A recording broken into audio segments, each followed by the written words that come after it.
It's episode 801 of Apartment Hacker, and we're going to try some new introductions. I figured at 800 you've heard welcome to and all that big stuff. Enough. So we're going to try some new introductions. Anyway, I want to get to the point this evening. I want to talk about the idiosyncratic rater effect. That's a mouthful, right? I had to slow down to say that because trying to say that quickly probably would not have gone well.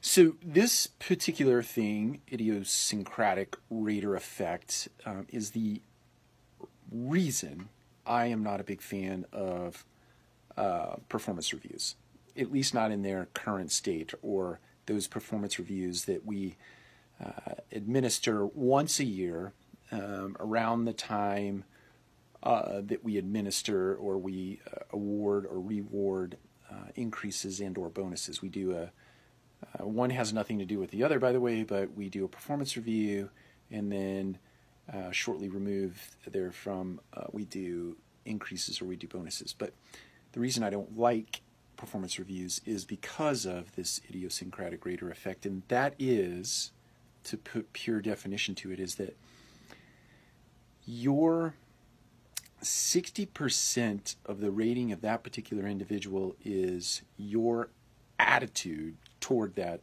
individual. It has nothing to do with their performance. It has everything to do with your attitude and your relationship to that person. So if that person is a pain in the you-know-what, suffice it to say that that is going to be reflected in their performance review. But if that person is kind and friendly, and your relationship is utopian in nature, that too will be reflected in the performance review. And it's neither about their performance and or their outcomes or their business results. It's about your attitude toward them. And so it makes the entire process bogus, right? The entire process of going through performance reviews, I can tell you, reflecting back on my lifetime and reading many of the reviews that were given to me that prior to things like pay for performance or MBOs, management by objective, or other mechanisms. You know, if we got along all year, I usually was harder on myself than the rater was on me, and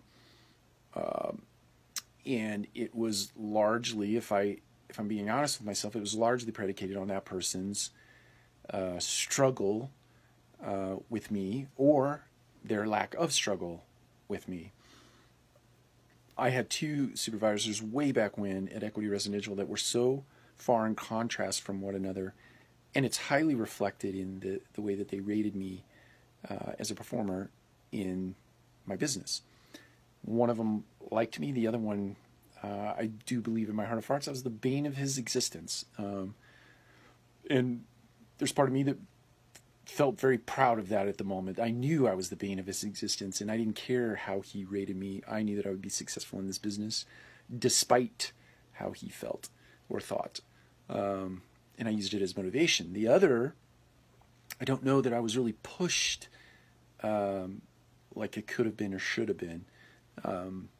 But my reviews were great, right? In the other case, they were not so great. But I think it's one of those classic scenarios where you're misunderstood. Point is, do away with performance reviews.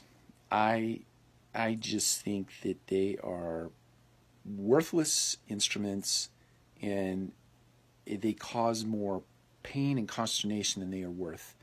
And replace it with something that is more objective in nature and that is more frequently reviewed and can be tied right back to data. It doesn't mean you're going to throw away the other piece, which we'll talk about later, but tie it to data.